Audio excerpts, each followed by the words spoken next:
할렐루야. 오늘도 말씀을 하루 시작합니다. 슬기로운 아침 시간 사무엘상 11장 말씀입니다. 우린 살면서 노력하면 된다 라는 이 말을 자주 듣거나 또한 많이 들어봤을 것입니다. 그래서 가슴속에 이 노력하면 된다는 말을 새기면서 어려운 상황을 극복하기 위해서 땀을 흘리는 경우가 많죠.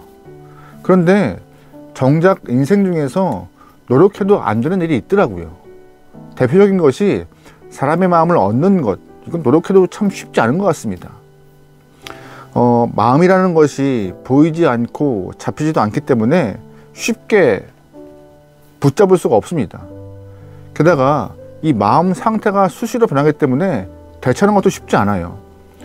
상대방의 마음 볼 필요 없어요. 내 마음만 봐도 아침 다르고 저녁 다르고 또한 매일매일 달라서 속된 말로 들쭉날쭉한 삶이 나의 모습인 것 같아요. 상대방의 그 들쭉날쭉한 마음은 또 오죽하겠습니까? 근데 그 상황에 맞춘다? 쉽지 않죠. 다시 말해서 하나님이 돕지 않으시면 사람의 마음 얻는 것이 그렇게 쉽지 않다는 것을 우리는 잘 알아야 할 것입니다. 그런데 오늘 본문 11장에서는 하나님이 사울에게 사람의 마음을 얻을 수 있는 기회를 주세요. 하나님께서 이스라엘 땅에게 왕을 허락하십니다. 한 청년, 즉 사울이라는 인물을 선택하여서 그를 이스라엘의 첫 번째 왕으로 세우시는데 사무엘에게 기름 부으라 하세요. 그 이후에 순서와 절차를 통하여서 미스바에서 많은 이스라엘 사람들 앞에 세워놓고 사울이 왕 되었음을 공포합니다. 그토록 바라던 이스라엘 사람들에게 이제 왕이 생겼어요. 기분 좋죠. 하지만 아직까지 이스라엘 사람들은 사울 왕에게 마음을 주지 않았습니다. 왜냐하면 이전에 없던 왕이 생겨서 좋긴 하지만 사울이 어떤 인물인지 모르거든요. 게다가 없었던 왕이기 때문에 그 왕을 어떻게 대우해야 할지 어떻게 섬겨야 할지 자신들도 몰랐고요. 게다가 그 이스라엘 공동체 안에서 저 사람을 섬겨야 하는지 의문을 품고 또한 그 마음을 드러낸 영혼들도 존재했습니다. 어제 보았던 사무엘상 10장 마지막 절에 이런 표현이 있어요. 어떤 불량배는 이르되 이 사람이 어떻게 우리를 구원하겠느냐 하고 멸시하며 예물을 바치지 아니하였으나 그는 잠잠하였더라. 아멘. 모든 이스라엘 사람들이 한 마음으로 사울을 좋아하지 않았음을 알 수 있죠. 어떤 부류는 왜 저 사람을 섬겨야 돼? 사울이 어떻게 우리를 보호할 수 있고 구원할 수 있어라고 하면서 그의 능력을 의심하게 됐던 것이죠. 그래서 왕이 선출된 날, 그 기쁜 날에 예물 바치는 것을 거부하는 모습이 방금 읽었던 사무엘상 10장 말씀에 나타나고 있습니다. 노골적으로 반대했던 사람들도 생각보다 많았던 것 같아요. 이에 사울은 내가 왕으로 기름 부음 받고 제비를 뽑아서 됐는데 왜 너희는 나를 왕으로 인정하지 않아? 하면서 반감을 드러내지도 않습니다. 5절 말씀 볼게요. 마침 사울이 밭에서 소를 물고 오다가 이르되 백성이 무슨 일로 우느냐 하니 그들이 야베스 사람의 말을 전하니라. 아멘. 5절 말씀 보면은 왕이 된 사울이 밭에서 소를 몰고 있습니다. 일반적으로 우리가 알고 있는 왕과 같은 모습은 아니죠. 그냥 밭을 일구고 있고 소를 몰면서 기부와 자기 집에서 그냥 전처럼 살고 있던 것이에요. 왕이 되었지만 그냥 일상의 모습을 이전과 같이 똑같이 생활하고 있는 그런 사울의 모습이고, 그런 가운데 아직도 백성들의 마음을 얻지 못하고 있음을 우리는 짐작할 수 있는 본문이 방금 읽은 성경구절입니다. 그런데 하나님이 사울에게 기회를 주십니다. 암몬 사람 나하스가 이스라엘 영토였던 길르앗 야베스에 올라와서 길르앗 야베스 사람들을 모욕해요. 그때 길르앗 야베스 사람들이 울면서 우리를 구원할 사람이 누구인가? 만약에 우리에게 왕이 있으면 그 왕에게 가서 우리의 상황을 토로하고 도움을 요청할 텐데 왕이 어디 있는가라고 막 한탄하면서 울며 얘기하죠. 아직도 그 길르앗 야베스 사람들은 사울을 왕으로 인정하지 않고 있음을 한 번 더 보게 되는 것입니다. 그래서 길르앗 야베스 사람들은 12지파 조령들에게 편지를 써가지고 자신들을 도와달라고, 암몬 사람에게 모욕을 당했으니 도와달라고 이렇게 편지를 보내요. 근데 그 소식을 사울이 알게 돼요. 야베스에서 왔던 소식을 듣게 되고 사울이 12지파에게 편지를 보내어서 군사를 모읍니다. 근데 그 군사가 33만 명이나 모여있는 일이 발생해요. 8절 말씀에 사울이 베색에서 그들의 수를 세어보니 이스라엘 자손이 30만 명이요 유다 사람이 3만 명이더라. 아멘. 33만 명의 군사를 이끌고 사울이 하나님의 영이 충만하여서 암몬 사람 나하스를 치러 갑니다. 11절 말씀이요.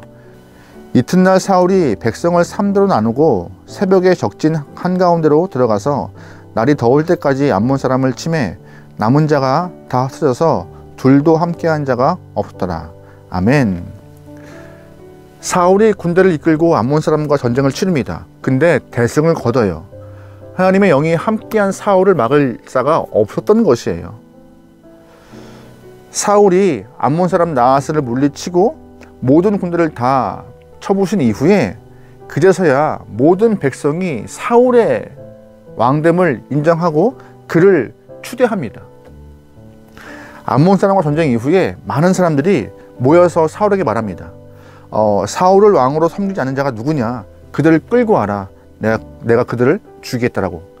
많은 사람들이 사울을 좋아하고 사울에게 마음을 드러내고 있는 것이에요. 게다가 길갈로 가서 다시금 나라를 새롭게 하자라고 맹세까지 해요. 그리고 모든 백성이 다 길갈에 모입니다. 15절 말씀이요. 모든 백성이 길갈로 가서 거기서 여호와 앞에서 사울을 왕으로 삼고 길갈에서 여호와 앞에 화목제를 드리고 사울과 이스라엘 모든 사람이 거기서 크게 기뻐하니라. 아멘. 15절 말씀에 여호와 앞에서 사울을 왕으로 삼았다라고 언급하잖아요. 분명히 우리가 금요일에 보았던 10장을 보면은요, 미스바에서 제비를 뽑아 사울은 이미 왕으로 선출되었고 추대가 되었어요.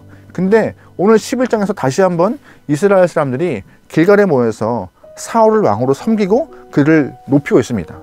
이제 모든 이스라엘 사람들이 사울을 왕으로 인정하고 있고 사울도 그들의 마음을 얻은 것이에요. 사울이 왕 되었던 걸 한번 꼼꼼히 볼게요. 처음에 하나님이 한 영혼을 선택하였습니다. 또한 사무엘이 그 사울에게 기름 부어서 왕으로 하나님의 임명을 선포하였고 하나님이 7일 동안 잠잠하라고 두신 이후에 미스바에 모여서 왕으로 제비를 뽑아 추대합니다. 그 이후에 하나님이 기회를 주셔서 모든 백성들이 사울의 마음을 향하여서 갈 수 있도록 주님이 기회를 허락하였습니다. 진정한 왕이 된 것이죠. 사실 이렇게 이 상황을 좀 보면은요, 사람의 마음을 얻는 것은 그냥 직분과 직책만으로 가능한 것은 절대 아닙니다. 하나님이 기회를 주시고 때를 주시고 상황을 주실 때 그 기회를 잘 붙잡아서 헌용할 때, 또한 그 때를 기다릴 때 알맞은 때에 마음의 기회를 얻을 수 있는 그런 상황이 놓인 것이에요. 만약에 암몬 사람들이 길르앗 야베스를 쳐들어오지 않았다면 사울은 오랫동안 이스라엘 영혼들의 마음을 얻지 못했을 것입니다. 하지만 하나님은 그 기회를 통하여서 모든 영혼들이 사울에게 마음을 줄 수 있는 기회를 주셨고, 또한 사울 또한 이스라엘 사람들의 마음을 얻을 수 있는 그런 길을 열어주신 것이죠. 우리도 세상에서 그리스도인, 성도로 살아가고 있는 영혼들입니다. 주변 사람들 또한 내가 교회 다니고 있음을, 그리스도인을 다 알고 있어요. 그렇다면 우리가 주변에 믿지 않는 사람들에게 내가 그리스도인으로서 마음을 얻을 수 있는 것은 언제일까요? 나 신앙인이야, 나 예수님 믿어 라고 말할 때 그 사람들에게 마음을 얻을까요? 아니요. 절대 우리가 말로 해서는 믿지 않는 영혼들의 마음을 얻을 수가 없는 것입니다.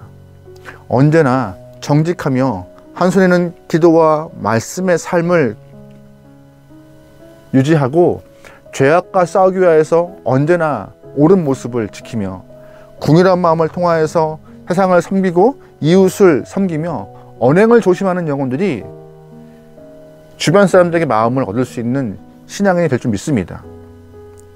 저 사람이야말로 진짜 신앙인이네, 저 사람이 진짜 기독교인이야, 그리스도인이야 라고 칭찬받을 거예요.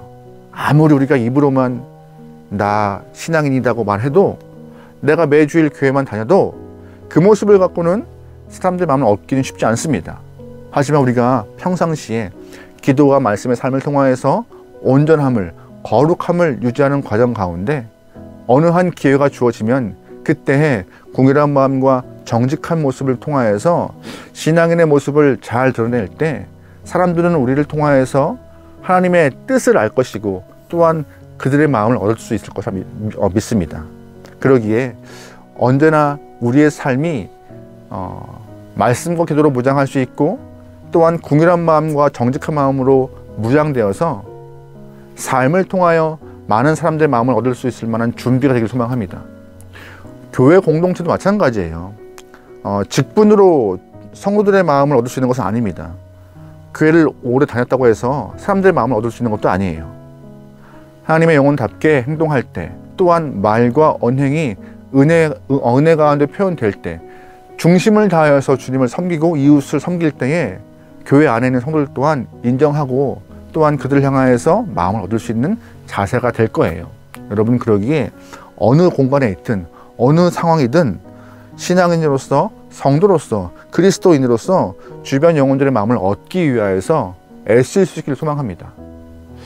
일부러 잘 보이라는 말이 아니라 말씀대로 살다 보면 또한 거룩하고 온전한 삶을 살기 위해서 애쓰다 보면 자연스럽게 우리의 모습이 신앙인으로서 인정받을 것이며 그 모습을 통하여서 주변 사람들의 마음도 얻을 수 있을 것이에요. 천상천하 유아독존 아닙니다. 혼자 잘난 거 아니에요. 하나님이 허락하셔야지 우리를 통하여서 주의 이름이 드러나는 것이고 주님이 허락하셔야지 사람들의 마음을 얻을 수 있는 기회 또한 있는 것이에요. 또한 주의 마음을 붙들고 살 때 우리에게 능력의 신앙의 삶을 할 수 있는 것입니다. 오늘 하루 여러분의 아름다운 삶을 통하여서 예수 그리스도의 그 빛난 이름이 잘 드러나고 여러분의 삶을 통하여서 주변 사람들이 그리스도인의 참모습을 볼 수 있길 소망합니다. 오늘 하루도 말씀으로 승리합시다. 기도하시겠습니다. 하나님, 언제나 어디서나 신앙인임을, 그리스도임을, 성도임을 잊지 않게 허락하소서.